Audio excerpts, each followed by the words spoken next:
আচ্ছা, কেমন হবে যদি আপনি এক নিমেষেই বাতাস হয়ে যান? শুধুমাত্র পড়ে থাকবে আপনার গায়ের জামাকাপড় আর ঘড়িটা। কিন্তু আপনার কোনো অস্তিত্বই থাকবে না। ১৫৯০ সালে আমেরিকার রোনাক দ্বীপে ঠিক এমনটাই ঘটেছিল। একটি পুরো কলোনির মানুষ নিমেষেই গায়েব হয়ে গিয়েছিল। কিন্তু ভয়ানক ব্যাপার হলো সেই অভিশাপ আবারও ফিরে এসেছে আধুনিক শহরে, যেখানে অন্ধকারই আপনার শত্রু আর আলোই একমাত্র জীবন। আজকের ভিডিওটি দেখার পর আপনি রাতে ঘুমানোর আগে লাইট নেভাতে ১০ বার ভাববেন। তো কথা না বাড়িয়ে গল্প শুরু করা যাক। আমেরিকার ডেট্রয়েট শহরে একটি সিনেমা হলে যখন সন্ধ্যার শো চলছিল, হল ভর্তি মানুষ পর্দার দিকে তাকিয়ে মুভি দেখছে। প্রজেকশন রুমে পল নামের একটি ছেলে বসে বই পড়ে। এই পল এই থিয়েটারটির প্রজেকশন অপারেটর হিসেবে কাজ করে, আর তার শখ হলো বই পড়া। আজকে সে যে বইটা পড়ছে সেটার নাম হলো the last colony of Roanoke. এটা একটা সত্য ঘটনার উপরে তৈরি করা বই। বইটায় লেখা আছে ১৯৯০ সালে রনক নামের একটি দ্বীপ থেকে হঠাৎ করে সব মানুষ গায়েব হয়ে গিয়েছিল।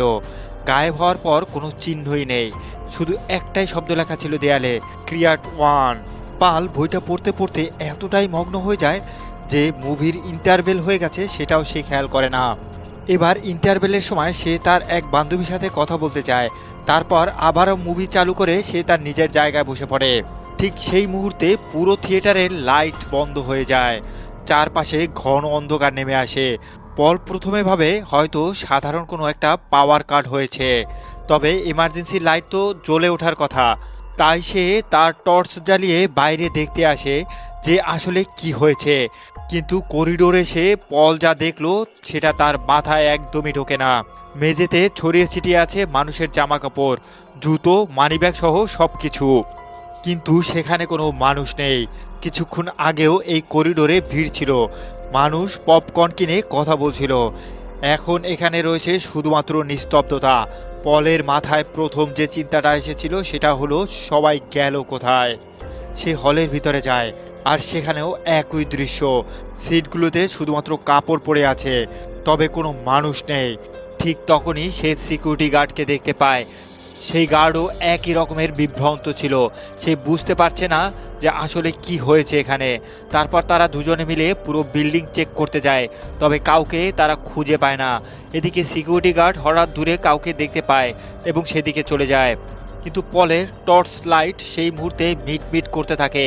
ঠিক এখানেই আলো কমে আসতে পল একটা অদ্ভুত ধরনের অনুভূতি পায়। তার মনে হয় কেউ যেন তাকে দেখছে অন্ধকার থেকে। সে যখন সামনে তাকায়, সিকিউরিটি গার্ড আর নেই, শুধু পরে আছে তার ইউনিফর্ম। এবার পলের বুকটা ধক করে ওঠে। চারপাশের অন্ধকার যেন তাকে ঘিরে ধরেছে। সেই অন্ধকার ধীরে ধীরে এগিয়ে আসছে তার দিকে। পল দৌড়ে বেসমেন্টের দিকে যায়। সেখানে একটা জেনারেটর ছিল, তবে ফিরে তাকাতেই সে একটা কালো ছায়া দেখতে পায়। এই ছায়া মানুষের আকৃতির। এদিকে চারদিকের এত ঘন কালো তার দিকে ছুটে আসতে শুরু করে। পল চিৎকার করে ওঠে, তবে তার আগেই এই ছায়া যেন তাকে গ্রাস করে ফেলে। এদিকে শহরের অন্য এক প্রান্তে হসপিটালের রোজমেরি নামের এক নার্স তার ৯ মাসের বাচ্চাকে খোঁজ করছে। রোজমেরি রাতের শিফটে কাজ করে, আর তার বাচ্চাকে সে হসপিটালের ডে কেয়ারে রেখে যায়। সেদিন রাতে একটু বিরতি নিয়ে সে বারান্দায় সিগারেট খেতে গিয়েছিল, কিন্তু যখন সে ফিরে আসে তখন পুরো হসপিটাল অন্ধকার। এছাড়াও কাউকে কোথাও দেখতে পাওয়া যাচ্ছে না। প্রথমে ভেবেছিল যে হয়তো কোনো ইভ্যাকিউশন হয়েছে, তবে সেটা হলে তো কেউ না কেউ জানিয়ে যেত। তাই সে দৌড়ে চলে যায় ডে কেয়ারে, কিন্তু সেখানে গেলে দেখা যায় শুধুমাত্র খেলনা আর জামা কাপড় পরে আছে। তার বাচ্চাও কোথাও নেই। এই দৃশ্য দেখে রোজমেরি বুকটা ফেটে যাওয়ার মতো অবস্থা হয়। সে চিৎকার করে তার বাচ্চার নাম ধরে ডাকতে শুরু করে, তবে কোথাও কোনো সাড়া নেই। এরপর সে পাগলের মতো পুরো হসপিটাল খুঁজতে থাকে। এখানে সে একটা অপারেশন থিয়েটারে ঢুকে আরও অবাক হয়ে যায়। একটা রুগী অপারেশন থিয়েটারে পড়ে আছে, কিন্তু আশপাশে কোনো সার্জন বা নার্স কেউ নেই। ঠিক এমন মনে হচ্ছে যেন অপারেশনের মাঝখানে সবাই হাওয়া হয়ে গেছে। আর ঠিক সেই মুহূর্তেই অপারেশনের লাইট নিভে যায়, আর সেই কাটা অবস্থায় রুগীটাও গায়েব হয়ে যায় তার চোখের সামনেই। রোজমেরি আতঙ্কে চিৎকার করতে করতে বাইরে চলে আসে। তার হাতে তখন ছিল একটা ছোট্ট পেন লাইট, সেটাই এখন তার একমাত্র ভরসা। পুরো অন্ধকার হসপিটাল, সে বুঝতে পারছে না কি হচ্ছে, তবে সে একটা জিনিস খুব স্পষ্টভাবে বুঝতে পারছে যেখানেই অন্ধকার সেখানেই বিপদ। এই বিপদ তাকেও গ্রাস করতে পারে যে কোনো মুহূর্তে। রোজমেরির কাহিনী থেকে এবার আমরা চলে যাই লুক নামের একটি টিভি রিপোর্টারের কাছে। লুক সকালে ঘুম থেকে উঠে দেখে তার বিছানার পাশে মোমবাতিগুলো পুড়ে শেষ হয়ে গেছে একদম। সে উঠে তার স্ত্রী এমাকে ডাকে, তবে ঘরে কোনো সাড়া নেই। সে পুরো ফ্ল্যাট খুঁজে দেখে এমা কোথাও নেই। এছাড়াও তার ফোনে চার্জ নেই বিধায় সে কলও করতে পারছে না। লুক ভাবে হয়তো এমা সকালে কোথাও বেরিয়ে গেছে। সে তাড়াতাড়ি রেডি হয়ে বাইরে বের হওয়ার জন্য দরজা খোলে, তবে দরজার সামনে পড়ে আছে সংবাদপত্র। কিন্তু লুক খেয়াল করে যে সেটা আজকে নয়, সেটা ছিল গত তারিখের পেপার। এছাড়াও সে যখন রাস্তায় নামে তখন যা দেখে তা অবিশ্বাস্য। ডেট্রয়েটের এই ব্যস্ত শহরে একজন মানুষও নেই। পুরো শহর একদম ফাঁকা। রাস্তায় অনেক গাড়ি পড়ে আছে, এমনকি গাড়িতে ইঞ্জিন চালু কিন্তু ড্রাইভার নেই বলে কোনো শব্দ নেই। এছাড়াও ফুটপাতে জামা কাপড় ছড়িয়ে ছিটিয়ে পড়ে আছে, আর পুরো শহর যেন একটা মানুষেরও দেখা নেই। এভাবে লুক হাঁটতে থাকে রাস্তা দিয়ে। তার মাথায় ঘুরছে পুরো ব্যাপারটা। ঠিক তখনই তার মাথার উপর দিয়ে একটি প্লেন খুব নিচু দিয়ে উড়ে যায়। এরপর মুহূর্তেই প্লেনটি ক্রাশ করে একটি দূরের বিল্ডিংয়ে। লুক দৌড়ে তার অফিসের দিকে ছুটে যায়। অফিসে এসেও সে একই দৃশ্য দেখতে পায়, কোথাও কেউ নেই। টিভির স্টুডিওতে ক্যামেরা চালু আছে কিন্তু ক্যামেরাম্যান নেই। এছাড়াও সে দেখতে পায় একটি টিভি স্ক্রিনে তখনও নিউজ রিপোর্ট চলছে। একজন লোক ক্যামেরার দিকে তাকিয়ে বলছে যে শিকাগোতে এখনও কিছু লোক বেঁচে আছে, তারা ইতিমধ্যে চার্চে আশ্রয় নিয়েছে। তাই যাদের কাছে আলোর ব্যবস্থা আছে তারা যেন দ্রুত সেখানে চলে আসে। তবে লুক এই পুরো রিপোর্টটা শোনার আগেই বিদ্যুৎ চলে যায়, আর সে বুঝতে পারে যে অন্ধকারে হয়তো কিছু একটা ঘটতে চলেছে। তাই সে দ্রুত জানালার পর্দা সরিয়ে সূর্যের আলো ভিতরে ঢোকায়। এখন দিনের বেলা তো কোনো না কোনোভাবে নিরাপদ, কিন্তু রাত নামলে কি হবে সেটা কেউই জানে না। এভাবে 3 দিন কেটে যায়। লুক এখন একা একা শহরে ঘুরে বেড়াচ্ছে। সে খাবার আর ব্যাটারি খুঁজছে চারপাশে। এছাড়াও সে এমন সব কিছু খুঁজে চলেছে যা তাকে বাঁচিয়ে রাখতে পারে। এভাবে রাতের রাস্তায় সে একটা গাড়ি খুঁজছিল যেটার ব্যাটারি এখনও চার্জ আছে। অনেক গাড়ি চেক করার পর সে একটা পিকআপ ট্রাক পায় যেটার হেডলাইট এখনও জ্বলছে। এটা দেখি সে ওই ট্রাকে উঠে গাড়িটি স্টার্ট দিতে যায়। ঠিক তখনই এক লোক তার দিকে দৌড়ে আসে। এই লোকটার হাতে রয়েছে একটা ফ্ল্যাশ লাইট, কিন্তু সেটা তখনও মিটমিট করে জ্বলছে। তার মানে তার প্রায় ব্যাটারি শেষ হয়ে এসেছে। এবার লোকটা এসেই লুককে বলে, দয়া করে আমাকে একটি ব্যাটারি দাও, না হলে আমি বাঁচবো না। কিন্তু লুক এখানে তাকে সাহায্য করতে চায় না, কেননা সে জানে এখানে প্রত্যেকেই নিজে বাঁচার জন্য চেষ্টা করছে। লোকটা তাকে বারবার অনুরোধ করতে থাকে, কিন্তু লুক তখন এই ট্রাকটা স্টার্ট করতে ব্যস্ত। তবে ঠিক সেই মুহূর্তেই লোকটার ফ্ল্যাশ লাইট পুরোপুরি নিভে যায়। পর মুহূর্তেই অন্ধকার থেকে কালো ছায়া এসে তাকে ক্রাশ করে ফেলে। লোকটার এক ক্ষীণ চিৎকার সব হাওয়ায় মিলিয়ে যায়, আর রাস্তায় শুধু পড়ে থাকে তার পরনে থাকা জামা কাপড়। মানে লোকটা আক্ষরিক অর্থে মিলে যায় চোখের সামনে। এই দৃশ্য দেখে লুক আতঙ্কে ট্রাক থেকে নেমে প্রাণপণে দৌড়াতে থাকে। তার হৃৎপিণ্ড যেন ছিটকে বের হয়ে আসতে চলেছে। সে বুঝতে পারে যে এই অন্ধকার মোটেও সাধারণ কিছু নয়, এটা এমন কিছু যা মানুষকে চোখের পলকে গিলে ফেলছে। এভাবে কিছু দূর দৌড়ানোর পরে লুক হঠাৎ করেই একটা বারের সামনে গিয়ে থামে। সে দেখতে পায় বারের ভিতরে এখনো লাইট জ্বলছে, মানে এখানে নিশ্চয়ই জেনারেটর চালু আছে। তাই সে ভিতরে ঢুকে দেখতে পায় পুরো বারটা এখনো ফাঁকা, কিন্তু তারপরও সেখানে লাইট জ্বলছে। সে বার কাউন্টারে গিয়ে একটা হুইস্কির বোতল খুলে ঢক ঢক করে গিলে নেয়। ঠিক তখনই ঘটে এক অদ্ভুত ব্যাপার, বারের সব লাইট হুট করে মিটমিট করতে থাকে। তখন লুক বুঝতে পারে যে জেনারেটরের ফুয়েল হয়তো ধীরে ধীরে শেষ হয়ে এসেছে। তাই সে এক দৌড়ে বেসমেন্টে চলে যায়, সেখানে জেনারেটরটা রাখা ছিল। এরপর সে ফুয়েল ভরে জেনারেটরটা আবারও স্টার্ট দিলে সব লাইটগুলো ঠিকভাবে জ্বলে যায়। সব কিছুতে সে এবার একটু স্বস্তির নিঃশ্বাস ফেলে। কিন্তু ঠিক সেই সময় তার পিছনে হুট করে একটা আওয়াজ হয়। সেখানে সে দেখতে পায় তার পিছনে জেমস নামের এক ছোট্ট বাচ্চা বন্দুক তাক করে দাঁড়িয়ে আছে। জেমস চিৎকার করে বলছে, তুমি কে, কি করছো আমার বারে? লুক তখন তাকে শান্ত করার চেষ্টা করে, বলে, আমি তোমার কোনো ক্ষতি করতে আসিনি, আমিও তোমার মতো জাস্ট বাঁচতে চেষ্টা করছি। এসব শুনে জেমস একটু থেমে বলে, এই বারটা আসলে তার বাবার। তার মা তাকে এখানে থাকতে বলে গেছে, কারণ সে 3 দিন আগে গির্জায় গিয়েছিল সাহায্যের জন্য। তখন লুক মন খারাপ করে বলে, 3 দিনই যেহেতু তোমার মা ফিরে আসেনি, তাহলে হয়তো সে আর কোনোদিনই ফিরবে না। এছাড়াও এখানে থাকলে তুমিও মারা পড়বে, কেননা জেনারেটর আর বেশিক্ষণ চলবে না। এসব কিছু শোনার পরেও জেমস মন খারাপ করে বলে, আমার মা এখানে যেহেতু থাকতে বলেছে, তাই আমি এখানেই থাকবো। তবে ঠিক সেই মুহূর্তেই বারের আরেকটি দরজা খুলে যায়। সেখানে চলে আসে ওই নার্স রোজমেরি।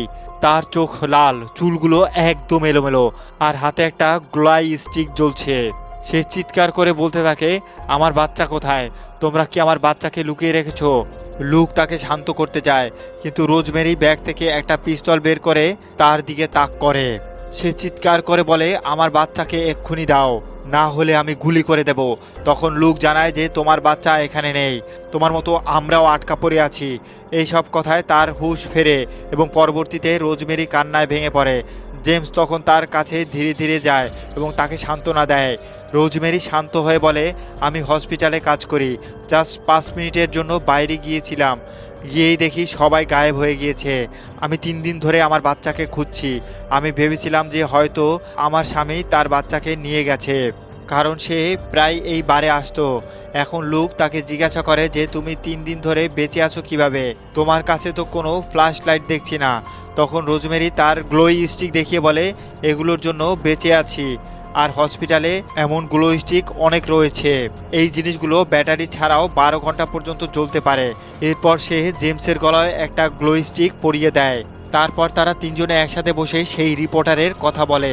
এই রিপোর্টার বলেছিল যে শিকাগোতে নাকি এখনও কিছু সার্ভাইভেল আছে, তাই তাদেরকে বাঁচতে হলে যে করে হোক না কেন শিকাগোতে যেতে হবে।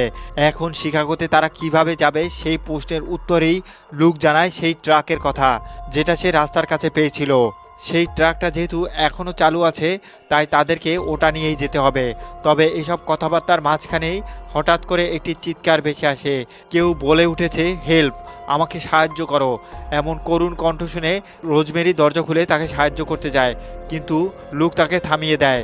সে বলে, আমি যাচ্ছি বাইরে, তোমরা দরজা খুলো না যতক্ষণ না পর্যন্ত আমি তোমাদের নাম ধরে রাখছি। এরপর সে একটা টর্চ নিয়ে সাবধানে বাইরে বের হয়। রাস্তায় অন্ধকার চারপাশে, শুধু দূরে একটি স্ট্রিট লাইট জ্বলছে। লুক টর্চ ফেলে চারিদিকে দেখে। তারপর সে দেখতে পায় একটা লোক ল্যাম্পপোস্টের নিচে পড়ে আছে। লোকটার পা থেকে রক্ত ঝরছে। এবার তার কাছে গেলে আমরা দেখতে পাই এটাই সেই থিয়েটারের ছেলেটি পল। তাকে দেখে বাঁচাও বাঁচাও বলে চিৎকার করতে থাকে। যখন লুক তাকে কাঁধে তোলে, ঠিক তখনই পলের হাতের টর্চ লাইটটি নিভে যায়, আর এই আলো নেভার কারণে অন্ধকার থেকে কালো ছায়া নেমে আসে তার দিকে। লুক আতঙ্কে পলকে টেনে নিয়ে দৌড়াতে থাকে। তার পকেট থেকে একটা ফ্লায়ার বের করে জ্বালিয়ে নেয়, যার ফলে লাল আলো চারপাশে ছড়িয়ে পড়ে। ছায়াগুলো তার পিছন থেকে হারিয়ে যায়। এরপর তারা কোনোভাবে বারে ঢুকে পড়ে। এরপর পলকে সে টেবিলে শুয়ে দেয়, আর রোজমেরি খুব যত্ন করে তার ক্ষত পরিষ্কার করে ব্যান্ডেজ করে দেয়। এরপর পলের জ্ঞান ফিরে সে জানায় সে থিয়েটারে কাজ করত। সেদিন রাতে তার টর্চ লাইট নিভে যাওয়ার পরেই কালো ছায়া তাকে টেনে নিয়ে যায়, কিন্তু ভাগ্যের জোরে সে একটা রাস্তার লাইটের নিচে পড়ে যাওয়ায় বেঁচে যায়। পল তখন তাদেরকে সেই রোনাক দ্বীপের রহস্যের গল্প শোনায়।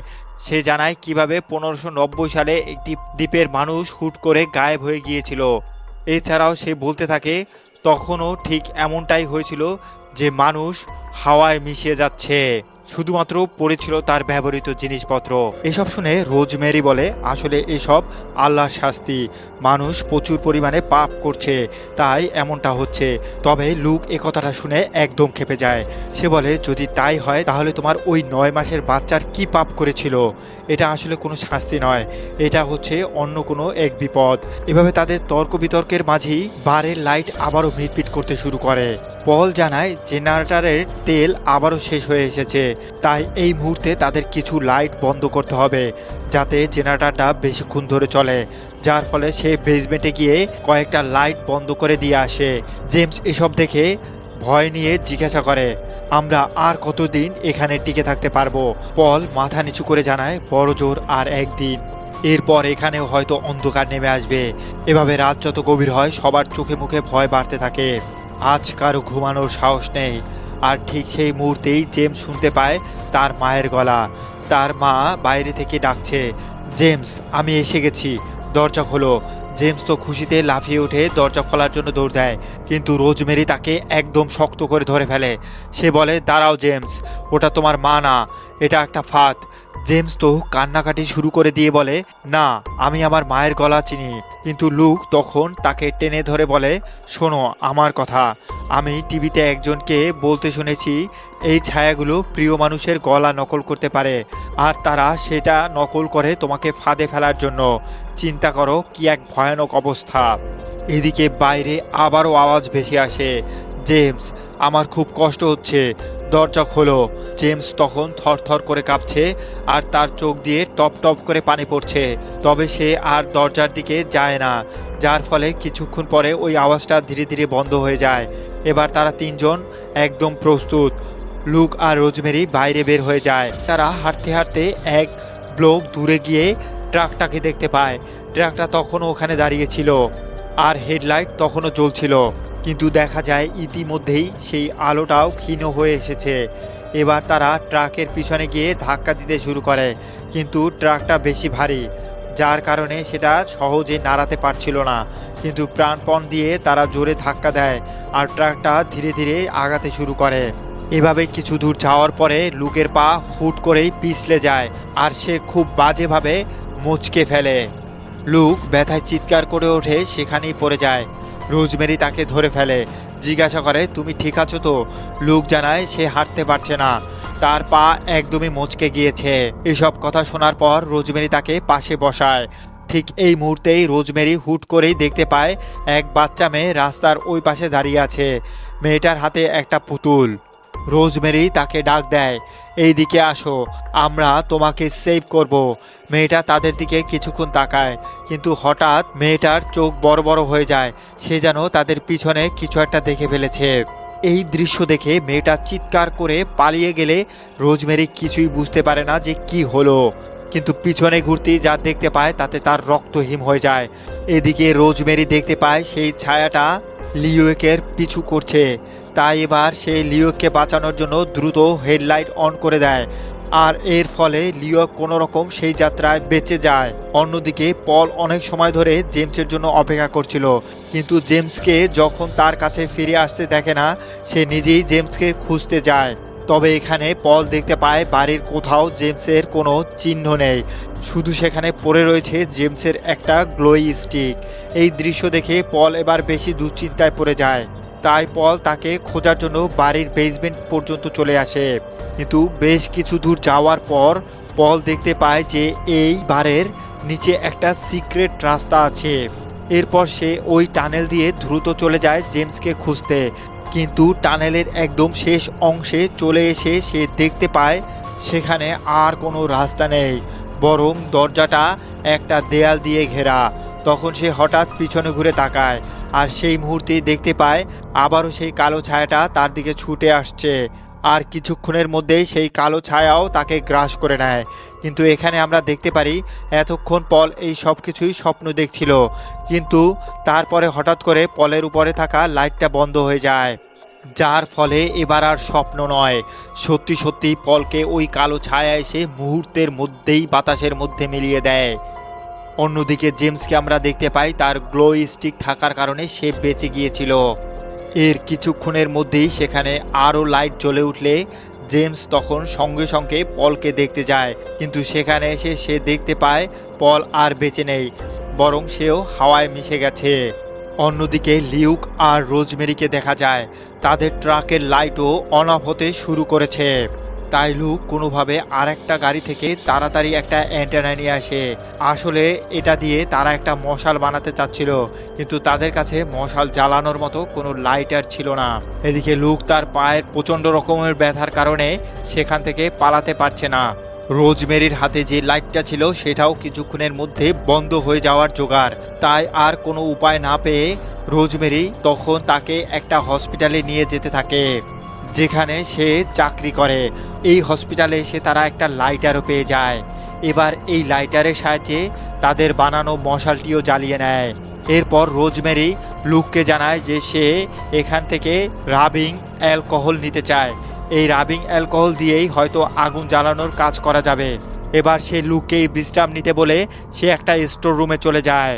ঠিক তখনই সে বাইরে থেকে তার বাচ্চার কান্নার আওয়াজ শুনতে পায়।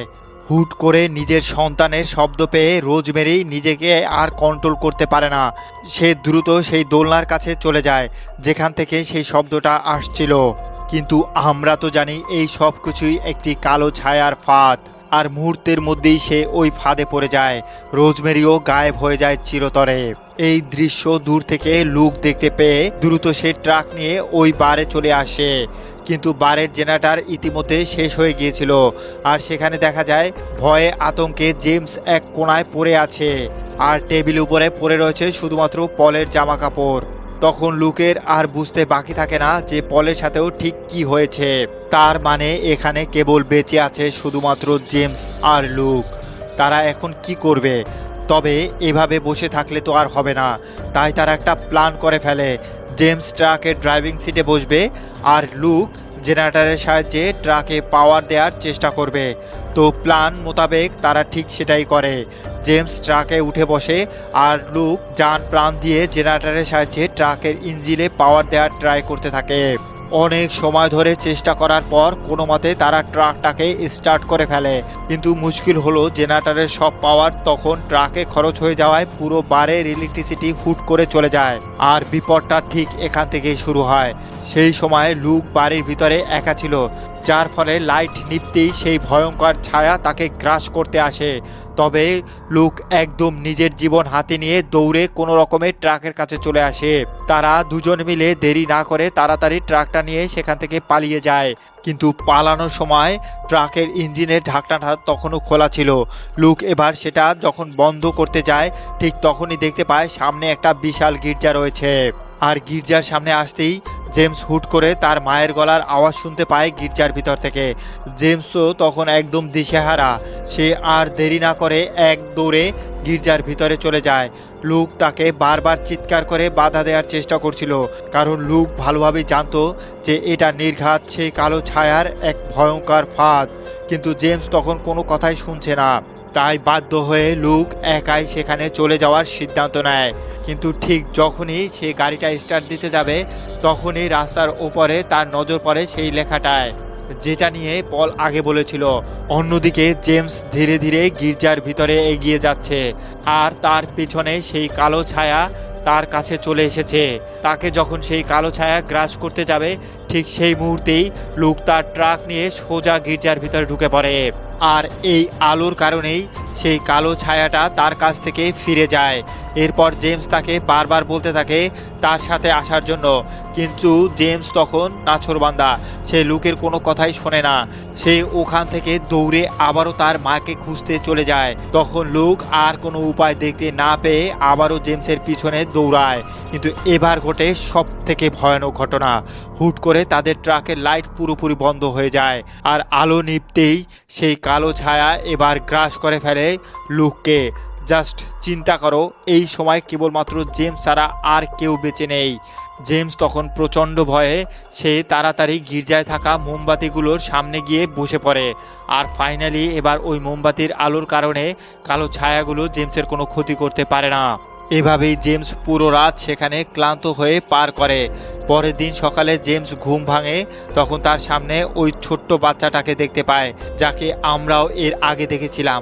ওই বাচ্চাটা আসলে এতদিন এই গির্জার মধ্যে আশ্রয় নিয়েছিল। জেমস অবাক হয়ে তার কাছে জানতে চায়, এতদিন তুমি কিভাবে সারভাইভ করলে? তখন বাচ্চাটা জানায় তার হাতে একটা বিশাল লাইট আছে, যে লাইটটা রয়েছে সোলার সিস্টেম, অর্থাৎ সে দিনের বেলা সূর্যের আলোতে সেটাকে চার্জ করে, যার কারণে সে পুরো রাত এই আলো দিয়েই নিজেকে সেফ রাখত। সব কথা শোনার পরে জেমস এবার কিছুটা আশ্বস্ত হয়। সে ওই বাচ্চাটাকে নিয়ে গির্জার বাইরে আসে। ইতিমধ্যেই চারপাশে সূর্যের আলো ছড়িয়ে পড়েছে। এই মুহূর্তে তাদের আর কোনো ভয় নেই। তারা এখন আবারও ফিরতে চায় সেই শিকাগো শহরে, যেখানে এক রিপোর্টার বলেছিল এখানে এখনও নাকি অনেক মানুষ বেঁচে আছে। তারা একটা ঘোড়া দেখতে পায় আর সেই ঘোড়ায় চড়েই তারা রওনা দেয় শিকাগোর দিকে। তবে ঠিক সেই মুহূর্তেই তারা দেখতে পায় এক অদ্ভুত ঘটনা। সূর্যের আলো দালানের ছায়ায় তিনটি মানুষের অবয়ব ফুটে উঠেছে। এই দৃশ্য দেখে জেমস বুঝতে পারে এই তিন ছায়া আর কেউ নয়। এই তিনজন হলো লুক, পল আর রোজমেরি। জেমস বুঝতে পারে যে তাদের নিয়ে গেছে সেই অন্ধকার তারা আসলে সম্পূর্ণরূপে হারিয়ে যায়নি, তারা আসলে সবাই পরিণত হয়েছে এই ছায়াতে। আর এই ছায়াগুলোই পরবর্তীতে অন্যদেরকে টেনে নিয়ে যাচ্ছে। ঠিক এই সিনের মধ্যে দিয়েই শেষ হয়ে যায় ভ্যানিশিং অন 7 স্ট্রিট মুভিটি। সেই 1590 সালের সত্য ঘটনার মতোই রহস্য জট আজও খোলে না। তো বন্ধুরা, তোমাদের শহরেও যদি এমনটা ঘটে তাহলে তুমি আলোর ব্যবস্থা করার জন্য কি কি করতে কমেন্ট করে জানিয়ে দাও। আর আজকের ঘটনাটি তোমাদের কাছে কেমন লেগেছে সেটাও জানাতে পারো। যদি আমাদের গল্পটি তোমাদের কাছে ভালো লাগে তাহলে এটি লাইক করো এবং সাবস্ক্রাইব করো। তোমাদের একটি সাবস্ক্রাইব আমার গল্প বলার গতিকে আরও অনেক গুণে বাড়িয়ে তোলে। আজ এ পর্যন্তই, দেখা হবে পরবর্তী কোনো গল্পে।